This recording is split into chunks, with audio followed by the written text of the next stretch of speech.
राधे राधे। कैसे आप सभी और फैंस 6 जून 2024 को सावित्री का पूजा एवं व्रत किया जाएगा। और वट सावित्री की पूजा कैसे की जाती है, वट वृक्ष की पूजा कैसे करते हैं, तो आज की वीडियो इसी विषय पर है। पूजा करने के बाद हम सभी सामग्री का क्या करते हैं, तो सारी जानकारी इस वीडियो में मैं आप सभी को देंगे। फ्रेंड्स, जेठ मास में आने वाली अमावस्या को वट सावित्री अमावस्या के नाम से जाना जाता है। इस दिन सभी सुहागन स्त्रियां अपने पति की लंबी उम्र की कामना के लिए वट वृक्ष की पूजा अर्चना करती हैं और वट वृक्ष की शाखाओं और लटों को देवी सावित्री का रूप भी माना जाता है। देवी सावित्री कठिन तपस्या के बाद अपने पति की प्राण वापस ले आई थी और वट वृक्ष को ब्रह्मा, विष्णु और महेश का भी रूप माना जाता है। यह इकलौता एक ऐसे वृक्ष हैं जिसमें 3 देवों का रूप माना जाता है और वट वृक्ष का पूजा करने से तीनों देव प्रसन्न होते हैं और हमारी सभी मनोकामना पूर्ण करते हैं। तो फ्रेंड्स, वीडियो में आगे बढ़ने से पहले आप लोगों से रिक्वेस्ट है कि आप किस शहर से इस वीडियो को देख रहे हैं, आप हमें कमेंट जरूर करें। और मेरी चैनल पर अगर आप लोग नए हैं तो मेरे चैनल को सब्सक्राइब कर ले ताकि आप मेरी सारी वीडियो को देख सकें। तो फ्रेंड्स, वट सावित्री की पूजा वाले दिन आप सुबह सवेरे उठ जाएं और स्नान आदि कर ले। स्नान आदि करके आपके पास जो भी लाल पीले रंग की साड़ी हो, साड़ी अगर आपके पास नहीं हो तो आप नहीं पहन सकते हैं, या आपके पास जो भी साफ सुथरी साड़ी हो लाल पीले रंग की, आप उसको भी पहन सकते हैं। इसमें 16 श्रृंगार करके पूजा करने का नियम बताया गया है, तो आप पैरों में महावर लगा लें। एक दिन पहले हाथों में मेहंदी लगा लें और अच्छे से 16 श्रृंगार करके आप पूजा स्थान पर और घर के पास में ही, अगर आपके यहाँ वट वृक्ष का पेड़ है तो आप पेड़ के नीचे ही जाकर इस पूजन को करें, नहीं तो फिर आप एक मटका डाल एक दिन पहले ही मंगवाएं और घर में गमले में लगाकर भी इस पूजन को कर सकते हैं।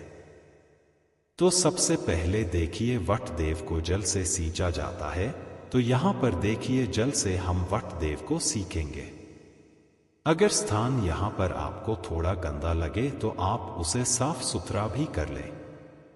थोड़ा जल छिड़क कर उस जगह को शुद्ध कर लें। इसके बाद चावल के आटे में थोड़ी सी हल्दी और पानी मिलाकर ऐप तैयार किया जाता है और इसी से वट वृक्ष के पेड़ में हमें थापे लगाने होते हैं।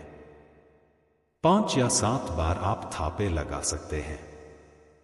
आप चाहे तो सावित्री माता और सत्यवान की प्रतिमा भी बना सकते हैं।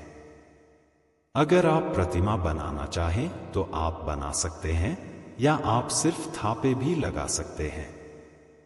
इसके बाद हमें अपने आंचल में खिंचा लेना होता है। तो जो भी आप पूड़ी, गुलगुला, फल, मिठाइयां जो भी आप लेकर आए हैं उसमें से थोड़ा थोड़ा हम अपने आंचल में रखेंगे। इसके बाद हम गौरी गणेश की पूजन करेंगे। तो गौरी गणेश की पूजा आप पहले से करते हैं तो वही आप लेकर आए, नहीं तो आप यहां पर मिट्टी के भी गौरी गणेश बना सकते हैं, या आप सुपारी में कलावा लपेटकर भी गौरी गणेश बना सकते हैं। तो यहां पर गणेश जी को हल्दी कुमकुम और अच्छा अर्पित करेंगे। माता गौरी को हम सिंदूर अर्पित करेंगे। सिंदूर आप गौरी माता को अपने सिंदूर दानी से भी अर्पित कर सकते हैं, या आप चाहें तो एक सिंदूर की नई पैकेट लाकर आप उन्हें सिंदूर अर्पित करें और बाद में उस सिंदूर को अपने शादी के सिंहोरा होती है उसमें आप सिंदूर को रखें। इसके बाद आप सावित्री माता और सत्यवान की जो प्रतिमा बनाए हैं उन्हें भी आप सिंदूर के टीके लगाएंगे। जो थापे लगाए हैं उनमें भी आप सिंदूर के टीके लगाएंगे। उसके बाद हम एक घी के दीपक प्रज्वलित करेंगे और सावित्री माता और सत्यवान को आप वस्त्र भी धारण करा सकते हैं। तो यहां पर देखिए सावित्री माता को मैं लाल रंग का चूनर अर्पित कर रही हूं और सत्यवान को पीले रंग का वस्त्र धारण करा रही हूं। उसके बाद हम वट देव को एक जनेऊ धारण कराएंगे और गणेश जी को भी हम जनेऊ धारण कराएंगे। इसके बाद भीगे हुए चने हम इन्हें अर्पित करेंगे।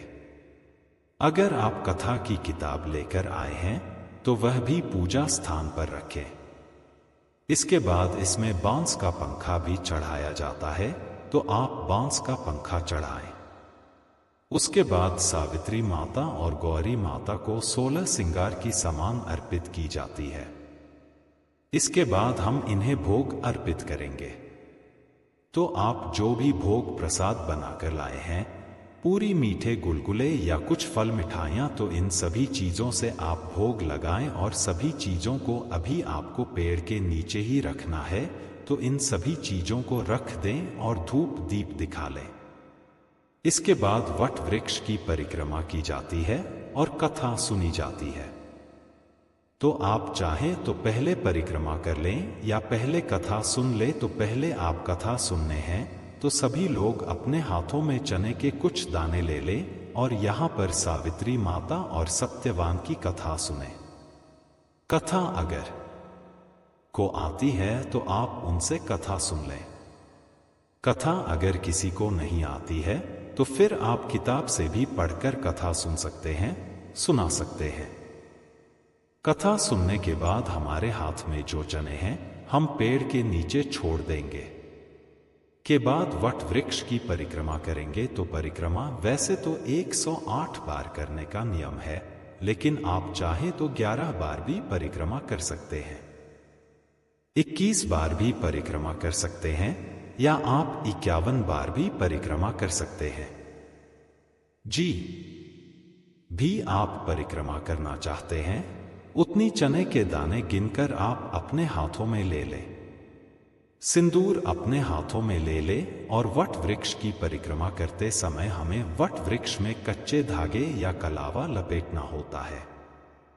इसके बाद जहां पर आप पूजा किए हैं, सावित्री माता की प्रतिमा बनाए हैं, वहीं से आप परिक्रमा शुरू करेंगे। तो सबसे पहले सावित्री माता को आप सिंदूर लगा दें और वहीं पर आप जो धागे कलावा लाए हैं वह पेड़ से पहले लपेट दें, क्योंकि आपको वहां गांठ नहीं लगाना है।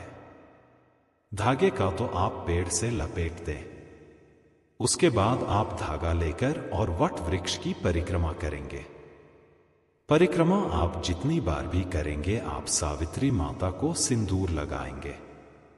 वहां पर आप चने के दाने छोड़ेंगे और फिर से आप परिक्रमा शुरू करेंगे। तो इस तरह से आपको परिक्रमा करना है और परिक्रमा करते समय हमें अपने मन ही मन देवता से प्रार्थना करते रहना है कि हे देव, हमारी सुहाग हमें अमर बनाए रखना, हमारी सुहाग को लंबी उम्र देना और उन्हें हमेशा सभी दुखों से वंचित रखना, और मेरी सुहाग को हमेशा सलामत रखना, सौभाग्यवती बनाए रखना। उसके बाद जो धागे बचे हैं उसे आप यहीं लपेटकर छोड़ दें। इसके बाद हम प्रेम पूर्वक आरती करेंगे। तो अगर आप कपूर लेकर गए हैं तो आप कपूर से आरती करें, या आप दीपक जलाकर भी आरती कर सकते हैं। तो यहां पर देखिए सभी लोग हम प्रेम पूर्वक आरती करेंगे। इसके बाद गौरी माता को सुहाग देते हैं और इनसे सुहाग लिया जाता है। तो यहां पर देखिए गौरी माता को हम 5 या 7 बार सिंदूर लगाएंगे और फिर वही सिंदूर हम अपनी मांग में लगाएंगे और गौरी माता से हम प्रार्थना करेंगे कि हे गौरी माता, जिस तरह से आपका सौभाग्य अखंड है उसी तरह हमारा भी सुहाग अखंड बनाए रखना। इसके बाद सावित्री के दिन वट देव को सेवा भी किया जाता है। तो जो पंखा आपने चढ़ाए हैं उसी पंखे से पहले वट देवता को पंखा रोका जाता है, यानी उनको हवा किया जाता है, और इसी पंखे से घर जाकर अपने पतिदेव को भी पंखा किया जाता है और उनकी पूजा भी की जाती है। इसके बाद देखिए वट देव को पैर दबाया जाता है। तो मन के भाव से ही देव को पहले पैर दबाया जाता है, उसके बाद वट देव से गले में ली जाती है और घर जाकर पति देव को भी हमें इसी तरह से पूजा अर्चना करनी होती है। और फ्रेंड्स, जेठ मास की अमावस्या को ही सावित्री माता ने वट वृक्ष की पूजन कर अपने पति सत्यवान की प्राणों की रक्षा की थी। तभी से सभी सुहागन महिलाएं इस दिन वट वृक्ष की पूजा अर्चना करती हैं और अपने अखंड सौभाग्य की प्रार्थना करती हैं। पूजा अर्चना करने के बाद सभी सुहागन महिलाएं एक दूसरे को सिंदूर लगाती हैं और उसके बाद खुशी में प्रसाद देती हैं।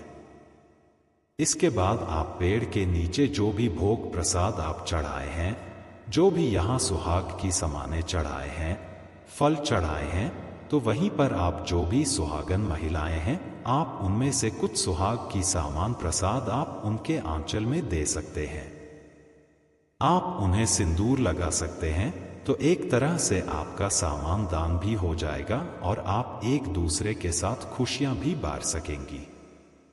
लेकिन अगर आपके साथ कोई भी नहीं है, आप अकेले पूजन कर रहे हैं, तो फिर आप इसमें से कुछ सुहाग की सामग्री, कुछ फल आप किसी पंडिताइन को दान कर दें। तो यहाँ पर जो भी आप भोग प्रसाद चढ़ाए हैं, उसमें से आप अपने बच्चों के लिए भी घर ला सकती हैं। कुछ फल अपने बच्चों को ला सकती हैं। आप चाहें तो कुछ सुहाग की सामग्री भी अपने घर ला सकते हैं और कुछ चीजें आप दान कर दें, क्योंकि आज के दिन दान पुण्य करना बहुत ज्यादा फलदायी होता है और जितना हम सुहाग की चीजें दान करते हैं, उसका उतनी हमें वृद्धि होती है। इसके बाद जो आप गौर गणेश की यहाँ पर पूजन किए हैं, तो आप उन्हें अपने घर ले आएंगे। उसके बाद सावित्री की यहाँ पर जो किताब रखे हैं, आप चाहें तो किताब दान भी कर सकते हैं या आप अगले साल के लिए भी रख सकते हैं। यहाँ पर कुछ प्रसाद आप पेड़ के नीचे भी छोड़ दें और कुछ प्रसाद जो हैं हम दान कर दें। प्रसाद हम अपने घर के लिए भी रख लेंगे। तो यहाँ पर जो भी आप फल अर्पित किए हैं, उसमें से कुछ फल सुहाग की सामग्री आप दान कर दें और कुछ सामान आप अपने घर के लिए ले जाएं। और पंखा, कुछ लोग 2 पंखे चढ़ाते हैं, जिसमें से एक पंखा वह दान कर देते हैं और एक पंखा वह रख लेते हैं, जिससे कि घर जाकर पति देव को पूजा किया जाता है और उन्हें पंखा भी किया जाता है। वही पंखा आप रख दे, अगले साल भी इसी पंखे से फिर पूजा कर सकते। इसी तरह से सावित्री की पूजा अर्चना की जाती है। और अगर इस वीडियो में आपको कुछ और भी जानना रह गया हो, समझना रह गया हो, तो आप हमें कमेंट कर सकते हैं। मैं आप सभी के कमेंट की रिप्लाई करूंगी। और यह वीडियो अगर आप लोगों के लिए यूजफुल नहीं हो, तो वीडियो को आप लोग लाइक कर सकते हैं। मेरे चैनल पर अगर आप लोग पहली बार आए हैं, तो मेरे चैनल को सब्सक्राइब कर सकते हैं। वीडियो देखने के लिए और अपना समय देने के लिए धन्यवाद।